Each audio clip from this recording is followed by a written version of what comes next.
Alhamdulillah, wassalatu wassalam ala rasulillah wa ala alihi wa sahbihi ajma'in, amma ba'. Saudara penonton yang dirahmati Allah, kita mulakan pertemuan kita pada malam ini dalam rancangan halaqah untuk sama-sama kita melahirkan rasa syukur kita kepada Allah Subhanahu wa taala di atas segala nikmat yang Allah Subhanahu wa taala kurniakan kepada kita. Dan sebentar tadi kita dapat melihat visual bagaimana penderitaan seorang ibu yang kehilangan anak yang dikasihi, adik Syarlini. Ini menggambarkan kepada kita kasih sayang seorang ibu kepada anaknya. Dan saya memikirkan semua kita rakyat Malaysia merasa demikian. Kita merasa sedih, kita merasa pilu. Kalau kita melihat begitu pun kita merasa sedih, apatah lagi seorang ibu, seorang ayah yang memikul semua ini. Mudah-mudahan Allah Subhanahu wa taala memberi petunjuk. Mudah-mudahan orang yang menculik ataupun orang yang mengambil itu dapat memulangkan balik. Mudah-mudahan insya-Allah Allah Subhanahu wa taala permudahkan segala urusan. Dan saudara, insya-Allah pada malam ini sesuai dengan visual yang kita tengok tadi, yang kita perhatikan tadi, halaqah pada malam ini akan membicarakan satu tajuk yang terlalu dekat dengan hati kita. Anak orang, anak kita. Apakah yang dimaksudkan dengan anak orang, anak kita? InsyaAllah sama-sama kita perbincangkan lebih kurang 1 jam pada malam ini bersama dua panelis kita yang tidak asing lagi kepada kita, yang paling hampir dengan saya, di kiri saya yang berbahagia Ustaz Roslan Muhammad, pensyarah kanan di Universiti Melaya Kuala Lumpur. Assalamualaikum Ustaz. Waalaikumsalam warahmatullahi. Dan di hujung sana yang merupakan seorang pensyarah di USIM, Puan Nik Salida Suhaila Nik Saleh. Assalamualaikum Ustazah. Assalamualaikum warahmatullahi. Apa khabar Ustazah pada malam ini? Alhamdulillah. Inilah sebenarnya dua panelis kita yang akan membicarakan tajuk pada malam ini, anak orang, anak kita. Tetapi sebelum kita memokifkan tajuk perbincangan kita pada malam ini, kita cuba perhatikan dahulu surah Al-An'am ayat 140 untuk kita fahami maksud yang tersirat sebenarnya daripada perbincangan kita pada malam ini, anak orang, anak kita. Sama-sama kita hayati. A'udzu billahi minasy syaithanir rajim.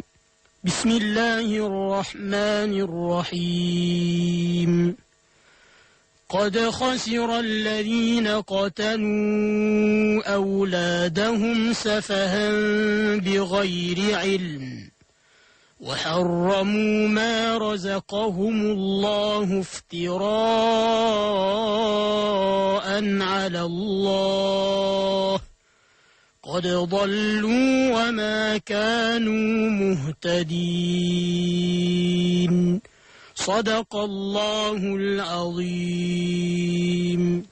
Sesungguhnya rugilah orang-orang yang membunuh anak-anak mereka kerana kebodohan, lagi tidak berpengetahuan, dan juga mengharamkan apa yang telah dikurniakan oleh Allah. Sesungguhnya sesatlah mereka dan tiadalah mereka mendapat petunjuk.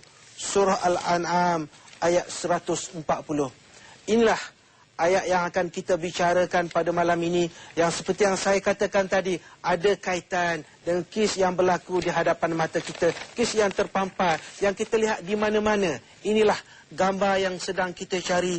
Mudah-mudahan perbincangan kita pada malam ini memberi faham dan memberi pengertian kepada kita untuk kita memahami bahawa anak orang lain juga merupakan anak kita. Dan untuk membuka bicara pada malam ini, saya memohon yang berbahagia Ustaz Roslan Muhammad untuk memberi maksud yang tersirat, tafsiran daripada ayat yang dibaca oleh qari kita Ustaz Muhammad Syukri Ali tadi. Silakan Ustaz. Terima kasih. Assalamualaikum warahmatullahi wabarakatuh. Al-Fadhil Ustaz Kursi, Ustaz Ahmad Syukri, yang saya hormati rakan panelis pada malam ini, Ustazah Salida Suhaila Nik Saleh. Seterusnya sidang penonton, tuan-tuan dan puan-puan muslimin dan muslimat yang dirahmati Allah sekalian.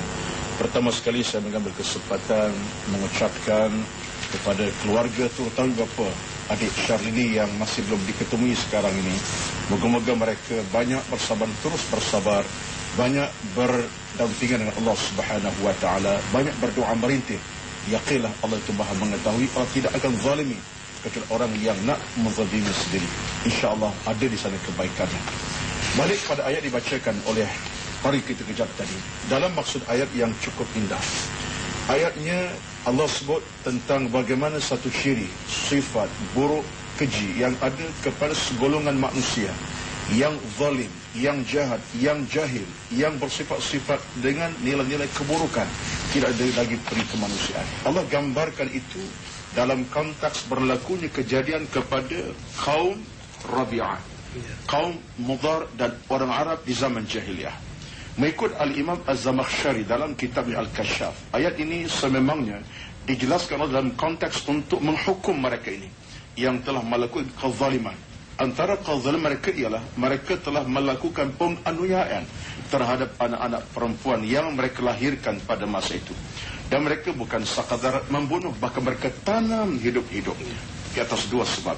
Pertama, makhafatas sabi wa al-faqri, iaitulah di atas ketakutan kalau anak ini membawa kecelakaan dan kemiskinan kepada mereka. Inilah suatu tanggapan yang memang menampakkan kita suatu tanggapan yang cukup kecil, yang cukup yang cukup hilang segala-galanya. Dan disebutkan oleh Al-Imam Al-Qurtubi dalam kitabnya bahawa ini menunjukkan bahawa bagaimana satu tanggapan yang cukup jahat dari kalangan manusia terhadap ketentuan kejadian Allah Subhanahu wa taala. Jadi kalau kita nak kait dengan apa yang berlaku hari ini, menunjukkan orang melakukan kezaliman yang telah menculik adik Syarif, bahkan adik Nurin almarhumah yang telah meninggal itu, mereka adalah mewarisi sifat jahiliyah, sifat keburukan yang memang dianggap sebagai syaitan bertopingkan manusia. Inilah yang ada di zaman Arab jahiliyah kepada Banu Mudar dan Banu Rabi'ah. Mereka telah melakukan salah sangka terhadap kejadian Allah, sedangkan hakikat kejadian tuan-tuan cukup harmoni. Cukup harmoni. Yang keduanya kata Al-Imam Al-Qurtubi menunjukkan betapa kepercayaan orang Arab pada zaman itu bahawa anak-anak perempuan tak ada harga dalam masyarakat. Seolah-olah mereka tidak boleh memberi sesuatu yang baik kepada masyarakat, keluarga dan orang-orang yang sekitar mereka. Ini satu pandangan yang tidak tepat. Sedangkan hakikatnya ialah Allah sebut dalam Quran, surah Syukri, inna khalaqnakum min dzakarin wa untha wa ja'alnakum syu'uban wa qabaila lita'arafu. Kejadian lelaki bahkan perempuan, ini adalah kejadian Allah Subhanahu wa taala, bukan ketentuan manusia. Tiba-tiba manusia melihat ini merupakan makhluk yang perlu dihapuskan daripada alam bumi ini. Subhanallah. Sebab itulah rumusannya ayat ini adalah ayat yang sebenarnya menghukum manusia yang bersifat bodoh, yang disebut sebagai safih. Yang kedua, mereka telah melakukan satu kezaliman berasas kepada apa yang diharamkan oleh Allah Subhanahu wa taala. Wallahu a'lam. Terima kasih pada yang berbahagia Ustaz Roslan yang membuka bicara kita pada malam ini untuk kita memahami tajuk perbincangan kita pada malam ini, anak orang, anak kita juga. Dan saya nak pergi kepada yang berbahagia Ustazah Nik Salida. Kalau kita tengok tadi paparan Ibu Syalini dan juga kalau kita tengok dalam media massa, media cetak hari ini, kebanyakannya sayang, kasih, melahirkan sedih kepada kehilangan Syalini dan juga mereka berusaha berikhtiar untuk mencari adik Syalini. Tetapi pada masa yang sama kalau kita perhatikan dalam media massa kita juga, media cetak kita juga, tak kurang juga kes-kes yang dilaporkan tentang orang buang anak, tentang perguguran. Pergi masjid waktu subuh tengok disangkut di hadapan pagar masjid, buka plastik tengok ada bayi, mayat bayi. Jadi bagaimana sebenarnya Ustazah punca berlaku sampai ke peringkat ada manusia terlalu sayang, kasih, tapi ada juga manusia ni sampai tidak berhati perut, tak ada sifat-sifat kemanusiaan, dia sanggup bunuh anak sendiri, bunuh janin sendiri. Komen daripada yang berbahagia Ustazah. Bismillahirrahmanirrahim. Terima kasih Al-Fadhil Ustaz Ahmad Syukri, Al-Fadhil Ustaz Roslan selaku panel gandingan saya pada malam ini. Sedang penonton yang dirahmati Allah sekalian, Assalamualaikum warahmatullahi ta'ala wabarakatuh. Pada zaman Arab Jahiliyah, seperti mana yang diterangkan oleh yang berbahagia Ustaz Roslan sekejap tadi, buang anak adalah perkara biasa. Jadi ini adalah tradisi yang diwarisi, sebab anak lelaki dianggap sebagai orang yang bakal menguatkan kabilah mereka, manakala anak perempuan ini sangat hina, sangat memalukan, bahkan melemahkan kabilah. Jadi inilah menjadi punca mereka tidak mau kewujudan anak perempuan itu berlangsung dengan baik. Sebab itulah mereka ditanam hidup-hidup dengan hajat supaya anak itu meninggal dunia. Jadi perkara ini berlaku bukan sahaja kepada orang biasa-biasa. Sebab Saidina Umar sebelum memeluk Islam sendiri pernah membawa anak perempuannya menaiki unta menuju ke padang pasir, dan di sana dicari kawasan yang senyap sunyi, kemudian digali lubang bersama dengan anak itu tadi. Sebab anak ini tak tahu ayah dia nak buat apa, digali lubang sehingga ada debu-debu dan pasir yang berterbangan lekat di janggut ayahanda disapu oleh anak kecil itu. Bila lubang tu dah cukup dalam, pengerusi diletaknya anak perempuan itu dan dikambus hidup-hidup. Berakhirlah riwayat seorang anak perempuan kepada Umar ini. Dan apabila Nabi Muhammad SAW digembirakan dengan kelahiran Fatimah, terlihat di wajah para sahabat Rasulullah kehampaan. Sebab Rasulullah diberikan seorang anak perempuan, tetapi Rasulullah melihat wajah-wajah yang hampa itu lalu berkata, kenapa kamu kulihat begini? Rasulullah tanya, aku mencium bau syurga dan aku yakin dan pasti rezeki Fatimah berada di atas Allah Subhanahu Wa Taala. Maknanya dikurniakan oleh Allah Subhanahu Wa Taala. Bahkan di dalam surah Asy-Syura ayat yang ke-49 Allah sebut, yahabu liman yasha'u inatha wa yahabu liman yasha'u zukur. Dia yang menganugerahkan anak perempuan dan anak lelaki itu kepada sesiapa yang dia kehendaki. Jadi jangan ditakwilkan, kenapa saya dapat perempuan 5 orang, kenapa saya dapat anak lelaki 10 orang, saya nak tunggu juga dapat anak perempuan dan sebagainya. Kerana itu sudah ditakdirkan, ada hikmah di sebaliknya. Jadi pada zaman ini, jahiliyah yang berlalu selepas 1400 tahun, masih ada lagi orang yang bersifat seperti ini, yang membuang anak di dalam kandungan, ataupun membunuh anak kerana bebanan hutang, ataupun membuang anak mereka di tandas tong sampah dan juga longkang. Ini membuktikan bahawa sifat jahiliyah itu kembali semula, dan hukumnya kalau kita ceritakan tentang hukum malam ini tak habis pengerusi. Sebab apa? Yang jelasnya apabila kita sebut gugurkan anak, memang itu adalah hukumnya haram kecuali dibenarkan oleh syar'i ataupun dengan alasan yang syar'i. Tetapi hari ini kita nak cerita tentang punca. Kalau saya sebut punca, mungkin saya boleh bahagikan pada 2 keadaan, iaitu oleh ibu ataupun bapa yang bernikah, dan dalam keadaan yang lain yang tidak bernikah. Jadi yang bernikah ini kenapa dia buang anak itu? Sebab yang pertama sudah tentu kerana malu, sebab anak itu adalah anak zina. Yang keduanya kerana takut dengan pandangan masyarakat dan takut untuk menghadapi ibu bapa yang tidak mengetahui bahawa anak mereka sudah berzina dan juga ingin membuang anak atau telah membuang anak. Dan yang ketiganya mungkin kerana dia tidak mampu untuk menanggung kos hidup anak itu, sebab sewaktu dia melahirkan anak itu masih belum bekerja dan sebagainya. Jadi anak dia buang sebegitu saja untuk melepaskan tanggungjawab. Yang kita lihat dalam perspektif pasangan yang bernikah ada juga buang anak. Sebab ini yang kita takut sekali, kalau sekiranya kita buang anak kita tanpa sedar. Buang macam mana? Dari segi tarbiyah daripada perkataan robba yang bermaksud membesar, pengerusi.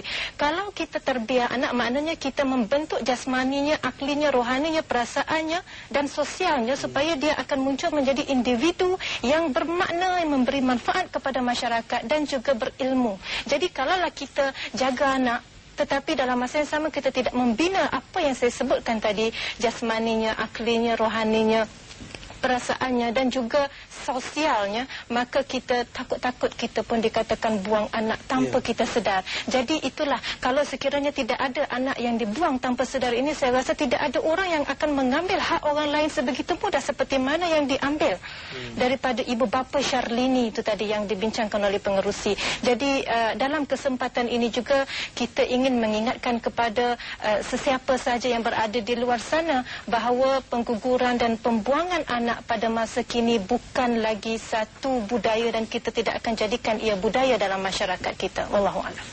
Terima kasih pada yang berbahagia Ustazah Nik Salidah Suhaila Nik Saleh.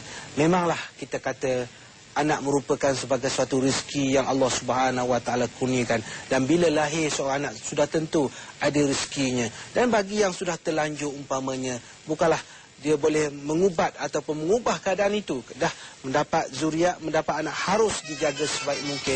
Kita tak nak melakukan dosa selepas kita melakukan dosa kepada Allah Subhanahu Wa Taala. Saudara penonton yang dirahmati Allah, kita akan berehat seketika. Jangan ke mana-mana, insya-Allah kita akan jumpa sebentar nanti. Bertanya kepada yang berbahagia Ustaz Roslan Muhammad, pensyarakanan di Mesti Melaya Kuala Lumpur. Kita lihat secara umumnya, kita dalam tajuk kita ni kita sebut anak orang, anak kita. Maknanya setiap daripada kita harus melakukan kebaikan kepada anak orang lain. Seperti mana kita berbuat baik kepada anak kita. Kalau tak ada anak kita pun anak saudara kita, kaum kerabat kita, anak-anak cucu kita umpamanya. Jadi masih ada lagi golongan manusia ni yang seperti yang disebut oleh Ustaz tadi, mukanya manusia tetapi sebenarnya bertopengkan manusia saja. Tapi hakikatnya itu adalah binatang. Dan mungkin lebih teruk lagi perkataan yang boleh kita gunakan, melihat ada manusia sanggup melakukan kekejaman kepada anak-anaknya, kepada budak-budak ni. Jadi bagaimana peristiwa ataupun keadaan itu pada pandangan Ustaz boleh berlaku sampai ke peringkat tu yang barangkali di luar pemikiran kita kadang-kadang. Silakan Ustaz. Ya, terima kasih. Tuan-tuan, puan-puan dirahmati Allah sekalian. Inilah di antara masalah yang terjadi kerana kita kadang-kadang cuba nak menyambung kembali sejarah jahiliah, sejarah yang diharamkan oleh Allah Subhanahu Wa Taala. Dan apa yang berlaku dalam negara kita pada hari ini, dalam isu peneraan, kalau kita lihat kajiannya, ia berlaku seawal tahun 90-an agak ketara. Dalam contoh ini saya dapati dalam suatu fakta yang dapat saya kutip. Penderaan ini berlaku dalam pelbagai bentuk. Mungkin culik, mungkin bunuh, mungkin rogol dan seumpamanya. Mengikut fakta yang kita dapati, mengikut laporan yang rasmi daripada sumber yang rasmi, tahun 2002 terdapat 1,242 kes penderaan yang berlaku. 2004 berlaku 1,656 kes penderaan di seluruh negara. 2006 berlaku 1,199 kes seluruh negara. Maknanya peningkatan berlaku. Setiap tahun hampir 200 kes berlaku. Saban tahun. Ini menunjukkan sesuatu yang cukup dahsyat. Dan sampai hari ini dalam laporan berita harian 23 bulan September 07 menggambarkan seramai 319 kanak-kanak masih hilang dan belum dijumpai sampai hari ini. Ini laporan Polisi Diraja Malaysia. Dan 1,001 fakta dapat kita kemukakan. Tuan-tuan, ini menunjukkan satu ancaman cukup dahsyat sebenarnya. Ini merupakan suatu perkara yang membimbangkan kita dan harus kita tangani dengan sebaik-baik dengan langkah yang penuh bijak, Ustaz Syukri. Satulah apa yang dapat lihat. Kalau nak ditanya tentang isu penyebab apa yang berlaku sehingga ada manusia yang berhati kejam, yang tak berhati perut, yang sifatnya syaitan, yang durjana ini, saya nampak 2-3 perkara, tuan-tuan sekalian. Penjenayah ini sebenarnya mungkin sifat yang pertama sekali ialah kerana cara didikan yang timbul sebab kecil. Dia pernah didera, dipukul, dibalun oleh mak bapa ataupun oleh keluarga yang terhampir dengannya. Mengikut kesan psikologi, orang macam dia akan terlirik ke arah untuk merosakkan orang yang sama. Sebab dia pernah disaksa, dibalun, dipukul. Sebab itulah kita hari ini, saya nak ingatkan tuan-tuan sekalian, tolonglah sebagai mak bapa, janganlah kita mengertikan yang tidak wajar. Saya kita balun, kita pukul anak, dan ini berkesan yang amat besar kepada mereka masa akan datang. Jadi jangan kita menangis di awal, di akhir usia kita sebab kita buat kejaman kat tangan kita. Sebab itulah kesan besar. Yang kedua, tuan-tuan, mungkin faktor penyebab ialah tekanan jiwa. Dalam konteks akhirnya tidak ada iman. Jiwa kosong tanpa iman. Dia akan gila. Gila cara berfikir, gila cara bertindak, dan mungkin disebabkan oleh pengaruh filem yang ganas. Sebab ini kita dapat dalam siaran media massa kadang-kadang tak terkawal sifat-sifat yang demikian sehingga menimbulkan sesuatu yang boleh merangsang nafsu dan syahwat orang ke arah perkara keganasan sehingga ianya melakukan kekejaman sosial termasuk membunuh dan merogol dan seumpamanya. Kemudian antara yang berlaku kadang-kadang dalam masyarakat kita ialah penyebab ialah kerana terdesak. Dalam kes tertentu kadang-kadang anak yang degil, anak yang menangis, suka menangis. Kadang-kadang orang hilang kewarasan. Dia bertindak secara tidak adil pada anak sehingga dia boleh memukul. Dan akhirnya dia mendera anak tadi dengan kekejaman yang bersifat keburukan. Dia setrika, panaskan anak tadi. Dia buat sesuatu yang boleh merosakkan sampai ke peringkat kematian. Justru dalam hal ini, kesimpulan kita tuan-tuan, asalnya adalah kerana dua perkara saja. Pertama, hilang iman. Yang kedua, hilang moral manusia. Suatu maka Al-Qaradawi pernah menyatakan bahawa bila mana manusia hilang iman, hilang moral, maka dia adalah binatang yang bersifat manusia tapi dia adalah binatang. Jadi inilah di antara yang kita rasa sedang berlaku di masyarakat yang kita harus lihat balik. Kerana ia mungkin berlaku dalam keluarga kita sendiri, di luar keluarga kita, sebab mereka itu makhluk-makhluk yang boleh merosakkan nilai peradaban kanak-kanak dan masyarakat semasa. Wallahualam. Terima kasih pada yang berbahagia Ustaz Roslan Muhammad. Kembali kepada tajuk kita, anak orang anak kita ni Ustazah.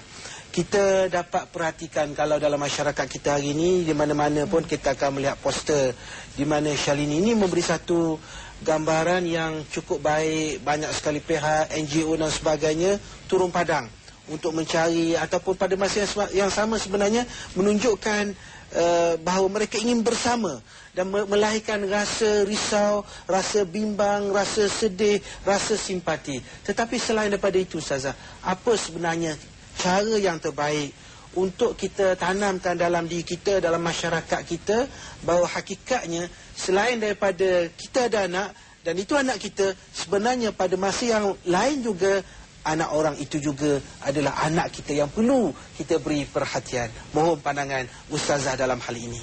Terima kasih yang berbahagia pengerusi. Anak orang anak kita, tapi kita takut sekiranya kalau kita sentiasa menganggap anak orang anak kita, jadi kita lupa anak kita bukan anak orang. Jadi apabila kita menganggap anak orang anak kita, maka kita tidak akan menafikan satu prinsip di dalam agama kita, iaitu umat Islam adalah bersaudara. Jadi apabila kita tahu dan kita faham bagaimana konsep persaudaraan dalam Islam itu, insya-Allah selaku bersaudara ada 3 perkara yang kita faham dan kita cuba lakukan. Yang pertamanya ialah kemesraan, yang kedua kasih sayang, dan yang ketiga ialah belas kasihan. Sebab itu di dalam sebuah hadis Rasulullah SAW menyebut, masalul mu'minina fi tawaddihim wa tarahumihim wa ta'atufihim masalul jasadi idza ishtaka minhu 'udwun tada'a lahu sairul jasadi bis-sahari wal humma. Kemesraan, kasih sayang dan saling berbelas kasihan antara orang mukmin ibarat seperti satu jasad.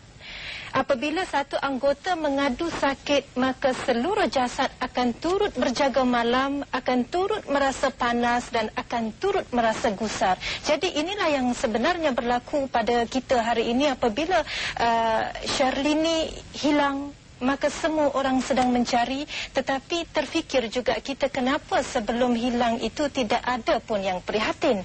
Katalah di dalam masyarakat kita, umat Islam itu bersaudara, sekiranya anak orang kita anggap seperti anak kita, maka segala apa yang tidak kena kita akan pedulikan. Bukan kita tidak peduli, kita pedulikan. Jadi di sini tugas masyarakat amat jelas dalam kita membantu menyelamatkan anak-anak yang tidak berdosa ini tuan-tuan. Yang pertamanya kita mesti mesra sesama umat Islam kita, ataupun lebih jauh daripada itu, tak kira agama apa, kita mesti sentiasa dalam kemesraan. Sedangkan ini juga yang dititahkan oleh Rasulullah SAW. Yang keduanya mesti ada kasih sayang. Bila ada kasih sayang itu sebenarnya baru kita rasa nak ambil berat, baru kita rasa nak tanya khabar. Kadang-kadang kita lihat juga waktu hujan lebat, ada budak perempuan jalan seorang-seorang tepi jalan dengan pakaian sekolah mungkin 5-6 tahun. Anak siapa ini? Jadi kita kalau ada rasa prihatin, rasa sayang, kita anggaplah itu anak kita, dan kita tidak mahu keadaan berlaku di mana hujan lebat anak berjalan seorang-seorang perempuan pula tu. Kita berhenti dan kita tanya mana nak pergi. Kalau dia kata nak balik rumah, di depan kita hantar walau dekat walau jauh. Sebab itu kita menganggap anak itu seperti anak kita dan kita nak dia selamat. Yang ketiganya ialah mestilah kita ada belas kasihan seperti mana yang Rasulullah sebut tadi. Jangan kita zalimi anak-anak kecil.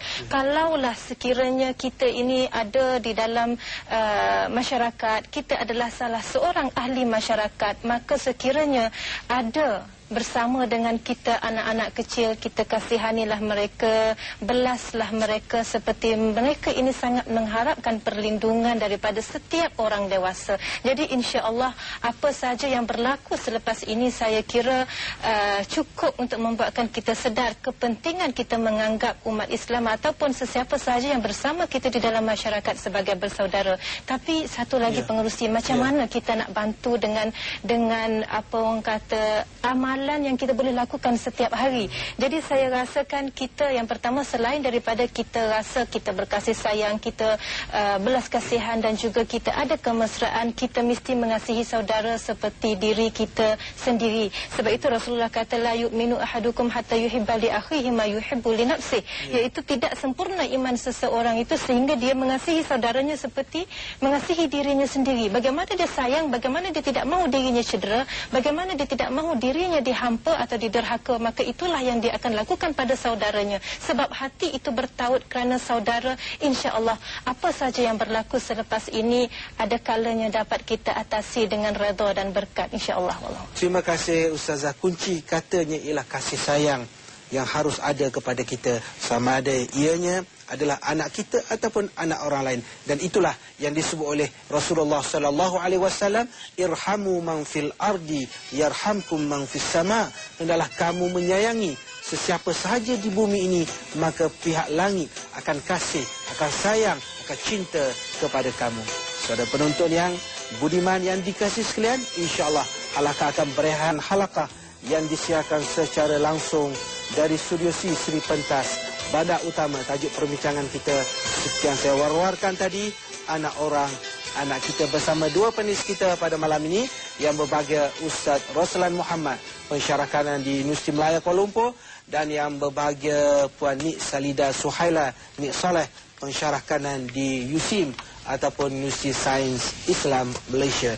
Dan kita akan meneruskan perbincangan kita pada malam ini. Kita nak bercakap sedikit Ustaz tentang sistem sosial di negara kita hari ini. Dalam kemajuan yang kita tempuh, alhamdulillah, dengan nikmat pembangunan, dengan nikmat ekonomi, walillahilhamd, kita bersyukur kepada Allah Subhanahu wa taala bab itu, dari segi itu. Tetapi pada masa yang sama yang berlaku hari ini, selalu kita dengar berita, kita lihat dalam televisyen, kita baca dalam akhbar, dalam majalah, perkara-perkara yang kita rasa bimbang. Soal berkedudukan umpamanya, soal berzina, soal buang anak, peristiwa-peristiwa ataupun perkara-perkara yang dahulunya jarang-jarang kita dengar, tetapi dewasa ini macam seolah-olah perkara itu dah jadi biasa. Apa sebenarnya yang berlaku dalam masyarakat kita hari ini, Ustaz? Silakan. Terima kasih. Assalamualaikum warahmatullahi wabarakatuh. Tuan-tuan, puan-puan, sidang penonton dirahmati Allah sekalian. Asas dalam kehidupan masyarakat, Ustaz, dua perkara. Pertama, kehidupan kita mesti bertolak di atas asas agama. Itu penting dalam soal sosial kehidupan. Yang kedua, asasnya berasas kepada at-ta'awun, cooperation di kalangan masyarakat. Kalau kedua-dua ini tidak ada masyarakat akan binasa. Hari ini macam Ustaz katakan, memang kita negara maju, negara yang sudah ada kecemerlangan tersendiri. Masakan tidak, kita lihat sendiri masyarakat kita makin maju dalam pelbagai keadaan. Masalah ekonomi nampaknya semakin baik, masalah teknologinya nampak semakin harmoni, dan masyarakat memang tahu hal ini. Persoalan kita ini ialah kita berhadapan dengan cabaran dalaman masyarakat. Tuan-tuan, kita banyak mendengar berita-berita yang kadang-kadang menakutkan kita. Antaranya apa yang berlaku sekarang lah, bagaimana adik Syari dan beberapa di antara mereka yang dicolek, yang ada yang dibunuh pun, macam adik Nurin Jazlin yang lalu pada bulan September yang lepas, menunjukkan bahawa ancaman sosial ini kalau tak dibendung dengan agama, Ustaz Syukri, dia akan merosakkan keseluruhan ummah. Tuan-tuan, puan-puan, hari ini satu anak luar nikah lahir dalam tempoh 3 hari. Setiap 1 jam 2 penyakit baru muncul dalam masyarakat kita. Seramai 72,000 terlibat dengan HIV dan AIDS. 78% adalah orang Islam. Persekutukan berlaku di mana-mana. Masalah seks bebas berlaku di mana-mana. Penderaan berlaku di mana-mana. Membayangkan suatu ketakutan kepada kita. Sebab itulah Allah sebut dalam Quran. Allah sebut dalam Quran, tuan-tuan rahmati Allah sekalian, zaharal fasadu fil barri wal bahri bima kasabat aydin nas. Berlaku kemusnahan sosial, berlaku kerosakan akhlak, sebabnya tangan-tangan manusia yang telah merosakkan nilai peradaban mereka. Mereka tidak ada moral yang tinggi berasaskan iman, dan sifat tolong-menolong tak ada. Sebab tu cerita ini bercakap apa, tuan-tuan? Dia kata apa? Jangan jaga tepi kain orang. Ini satu falsafah yang salah. Yang betul ialah jaga tepi kain orang, cuma jangan masuk sudah. Ini agama. Kita kena peduli. Sebab Nabi dah kata, man lam yahtamma bi amril muslimin falaysa minhum. Sesiapa yang tak mengambil kasrah peduli tentang orang Islam lain, dia bukan orang Islam. Kalau saya tak kisah tentang keluarga Syukri, ya, anak dia, anak saya, isteri dia lah, tak boleh lah. Jadi masalah kita kadang-kadang isteri orang, isteri kita, itu tak boleh, ya. Jadi kalaulah saya ambil pelita tentang Ustaz Syukri, keluarganya, saya selamat, dia selamat. Tengok tuan-tuan, jaminan Islam begitu. Hari ini tuan-tuan sekalian, sistem sosial kita makin merodom. Saya nampak 2-3 sebab. Pertama sekali, sistem pergaulan yang amat melampau batas. Kadang-kadang hilang kekuatan iman dan takwa, menyebabkan anak kita kadang-kadang tak kira pasangan mana yang dia akan dampingi, A bawa B bawa A, akhirnya mereka berlakulah sesuatu yang merosakkan moral, berzina, dan lahir anak-anak luar nikah macam kita katalah, akhirnya digantung di pagar masjid, tak pasal-pasal. Itu imam yang susah hati. Yang keduanya ialah sistem keluarga yang pincang pada hari ini, ya. Kadang-kadang mak bapak sibuk dengan urusan dunia, anaknya entah ke mana, ya. Hanya bapak sediakan makanan, kad kredit disediakan, nak makan boleh, nak minum boleh, tapi dia tak peduli tentang soal moral anak-anak, agamanya, imannya, Qurannya, solatnya, dia tak peduli. Kadang-kadang berlaku macam kita ialah sikap yang tidak peka dengan permasalahan semasa. Kita kadang-kadang berjalan Syukri, kita tak peduli siapa sebelah rumah kita. Kadang-kadang sebelah rumah tuan-tuan, pasangan dah hidup 13 tahun tanpa nikah, dah ada 4 orang anak, tetapi kita tak peduli siapa sebelah rumah kita, apa hubungan mereka dalam soal ini. Berlaku suatu tuan-tuan, hasilnya ialah kita ada pengaruh luaran. Kadang-kadang pengaruhnya adalah pengaruh ancaman yang besar daripada media massa sendiri, media cetak dan elektronik, yang telah memaparkan pelbagai gelagat yang sebenarnya jauh daripada tuntutan syariat agama kita. Jadi tuan-tuan sekalian, sebenarnya sosial ini penting, tetapi dia mesti dikawal oleh ilmu dan keimanan, dan persetaraan yang baik disertai sama oleh sifat ta'awun, cooperation. Kena peka, bukan peka. Wallahualam. Terima kasih kepada Ustaz Roslan. Kalimah yang cukup baik tadi. Kita perlu peka, tapi tak boleh pekak, tak boleh pekak.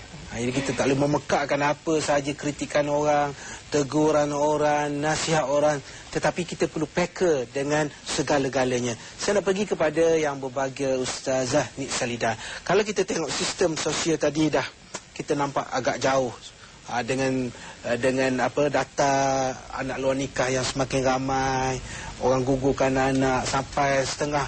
Saya baca dalam media cetak sampai setengah media cetak tu berkali-kali mengulang pergi klinik ni, banyak sekali yang terlibat dengan pengguguran. Kadang-kadang bukan orang tak bijak, kadang-kadang yang belajar di universiti sendiri. Jadi daripada situlah Ustaz, apa sebenarnya cara yang terbaik untuk kita perkukuhkan supaya kalau boleh kita betul-betul jadikan bahawa Islam ni sebagai cara hidup kita. Sistem sosial yang kita nak bentuk ialah sistem sosial Islam. Jadi apakah yang dapat Ustazah kongsi bersama dengan kita pada malam ini? Terima kasih pengerusi. Jadi benar seperti mana kata Ustaz tadi, Islam adalah cara hidup kita kerana agama Islam adalah agama fitrah. Jadi dalam apa jua keadaan, di zaman mana pun, kepada sesiapa pun, sekiranya mereka mengikut asas sosial Islam, maka itulah cara yang terbaik untuk mereka mengenal pasti apa masalah dan juga cara untuk menyelesaikannya dalam setiap masyarakat. Jadi asas sistem sosial mengikut Islam ialah hukum yang semuanya jelas tersurat. Jadi apa sahaja perbuatan, tindak tanduk yang ingin dilakukan mesti berasaskan hukum seperti mana yang telah dijelaskan atau hukum yang akan datang, kerana apa, hukum itu tidak mutlak yang disebut di dalam Al-Quran ataupun hadis. Jadi dalam kita menggariskan satu kehidupan yang lengkap, dalam kita mencari-cari apa sahaja caranya dan apa sahaja matlamatnya, pastikan bahawa asasnya adalah hukum yang terpatri di atas paksi Islami. Jadi itulah yang menjadi asas kepada kehidupan. Contohnya kalau yang wajib, yang perlu dilaksanakan, sama ada kita sembahyang, menunaikan zakat, puasa dan sebagainya, itu adalah yang wajib. Jadi yang selain daripada itu, yang bukan wajib, maka kita teruskan dengan hukum-hukum yang seterusnya. Yang haram bagaimana? Yang tidak ada kompromi, seperti pergaulan bebas, seperti yang Ustaz Roslan sebutkan tadi, bersekedudukan, berzina, minum arak dan sebagainya. Yang sunat amat baik dilakukan, yang makruh ni kalau boleh kita tak buat, kalau boleh dijauhi. Yang harus macam mana, boleh buat, boleh ditinggalkan. Jadi di atas paksi ini, dan kita boleh melakukan tindak tanduk yang lain sekiranya kita tidak melanggar apa yang kita sebut sebagai hukum. Tetapi dalam masyarakat hari ini, saya rasa meliterasikan masyarakat kita dengan undang-undang, sebab tidak ada undang-undang yang membawa manusia kepada keburukan, kemusnahan dan kejahatan. Jadi apabila negara kita mempunyai sistem perundangan yang lengkap dan teratur, jadi kita literasikan pula masyarakat kita dengan undang-undang, insya-Allah sistem sosial kita akan teratur. Sebab undang-undang ini dia ada dua fungsinya. Yang pertama, dia akan membentuk masyarakat. Daripada masyarakat yang kurang baik, dia bentuk jadi masyarakat yang baik. Dan yang kedua, fungsi undang-undang ini pula ialah dia mengawal masyarakat daripada perbuatan yang tidak boleh dilakukan, jangan buat. Tapi kalau perbuatan yang sepatut dilakukan tapi tidak dilakukan, maka dia kena buat. Apa paksinya? Undang-undang yang telah pun digariskan. Jadi inilah yang kalau kita lihat sudah banyak undang-undang yang mendukung sistem sosial Islam di negara kita. Ia tidak saja terdiri daripada enakmen undang-undang negeri, tetapi juga di dalam perlembagaan persekutuan, undang-undang kecil, undang-undang negeri dan sebagainya, dan banyak lagi. Jadi sistem sosial ini sudah cukup cantik digariskan dalam perundangan negara kita. Cumanya saya pasti yang melanggar sistem sosial ini, mereka ini melanggar undang-undang. Walaupun tidak sepenuhnya, tapi kita yakin dan insya-Allah kita dalam negara kita ini, masyarakat kita ini perlu daripada hari ini, sebab kita ingin menjauhi segala perkara yang tidak baik ini. Kita berazam, kita ingin patuhi apa yang telah digubal, sama ada di dunia ini ataupun di akhirat nanti, kerana apa yang dilarang oleh Allah Subhanahu wa taala itu kita akan patuhi dengan cara kita mematuhi undang-undang, kerana kita pasti Allah Subhanahu wa taala adalah penggubal undang-undang yang agung. Wallahu a'lam. Terima kasih kepada yang berbahagia Ustazah Nik Salidah Suhaila yang memberi gambaran kepada kita betapa pentingnya dalam kehidupan kita ini kita berpegang teguh kepada nilai-nilai ajaran agama, nilai-nilai Islam. Sebab itu kalau kita tengok di antara nilai-nilai yang diajar ketika kita bermasyarakat ialah budaya amar ma'ruf nahi mungkar. Sehingga kan dikatakan status kita umat yang terbaik ini bukan kerana nama kita Islam saja, tetapi disebabkan kuntum khaira ummatin ukhrijat linnas ta'muruna bil ma'ruf wa tanhauna 'anil munkar.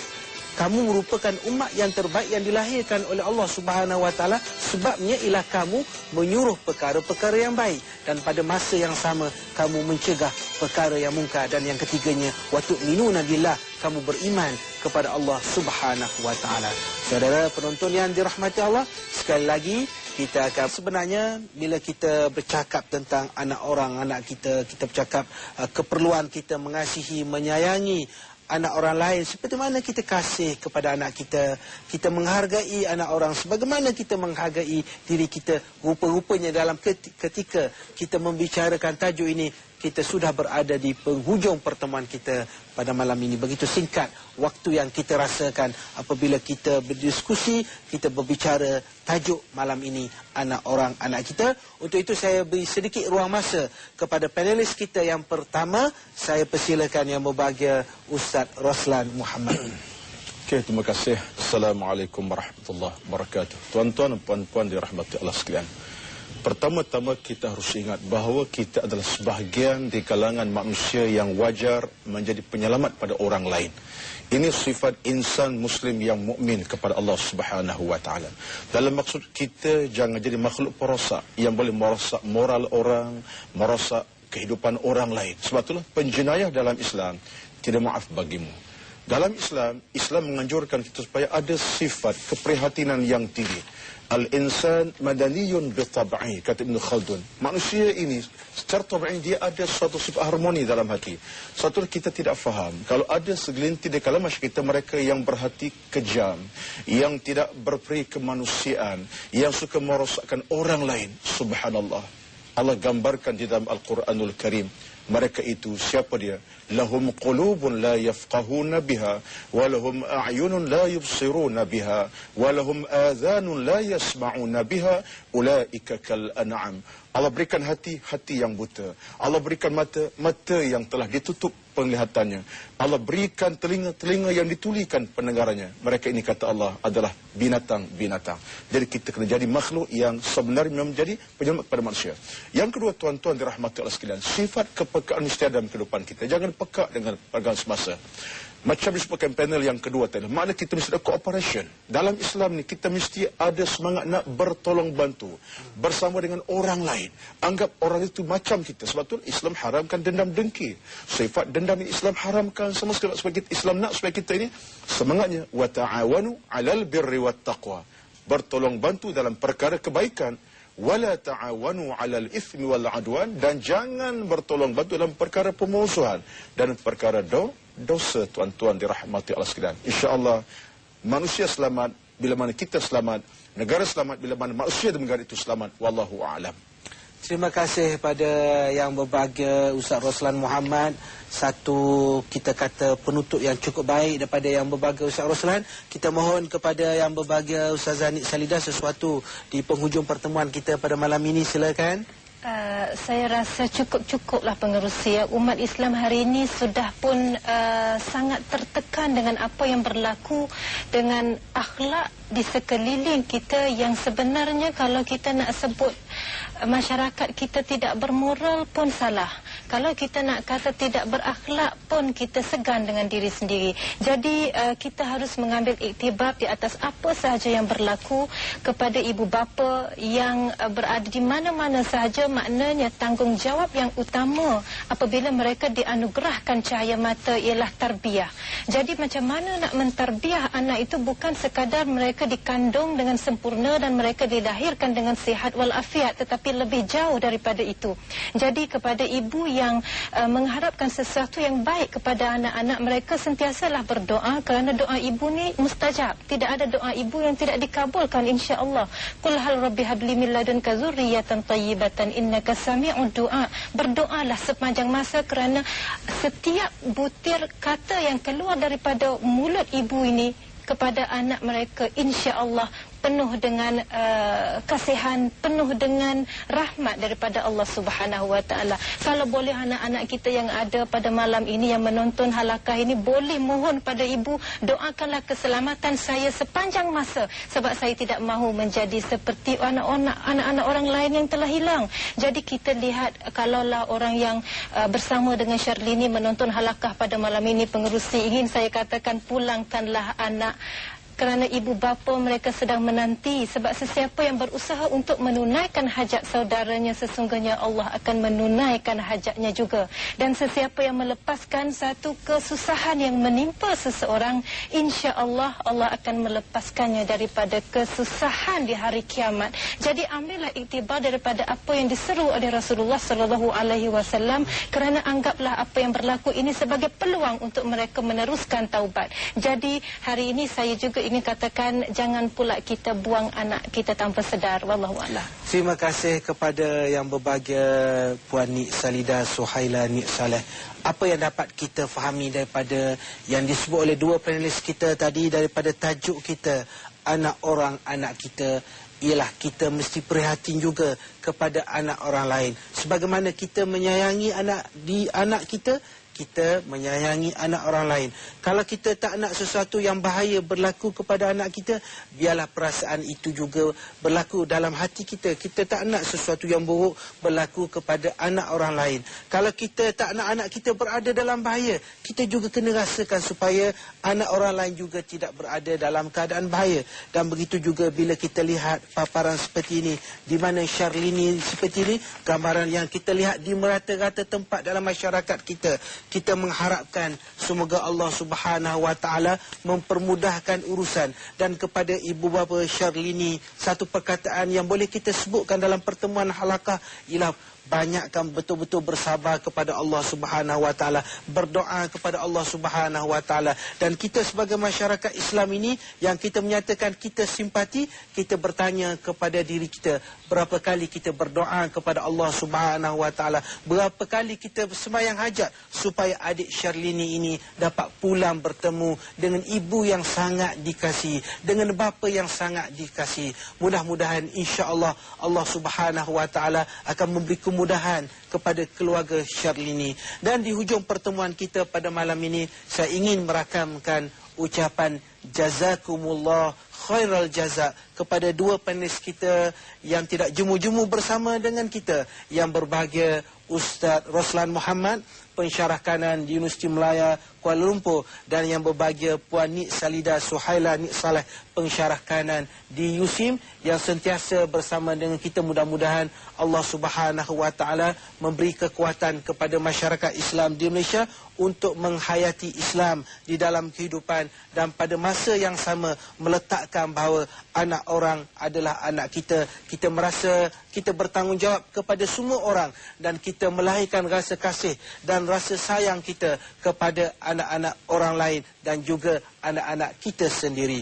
Saudara penonton yang dirahmati Allah, begitulah pertemuan yang begitu singkat saya rasakan pada malam ini bila kita membicarakan anak orang, anak kita. Mudah-mudahan Allah Subhanahu wa taala sentiasa memberi taufik, sentiasa memberi hidayah kepada kita, dan kita doakan sekali lagi supaya Allah Subhanahu wa taala beri kekuatan kepada keluarga Syarlini untuk menghadapi keadaan yang begitu sukar, yang sukar kita gambarkan dengan kata-kata. Sekadar itu pertemuan kita pada malam ini. Mudah-mudahan Allah Subhanahu wa taala mempertemukan kita pada minggu hadapan dengan tajuk yang lain, tajuk yang berbeza. Yang paling pentingnya, setiap hari Ahad jam 9 malam halakah merupakan rancangan pilihan kita untuk kita memperkasakan nilai iman, nilai Islam dalam kehidupan kita, dan kita menjadikan santapan ilmu rohani ini sebagai santapan wajib kita saban minggu. Sekadar itu pertemuan kita pada malam ini.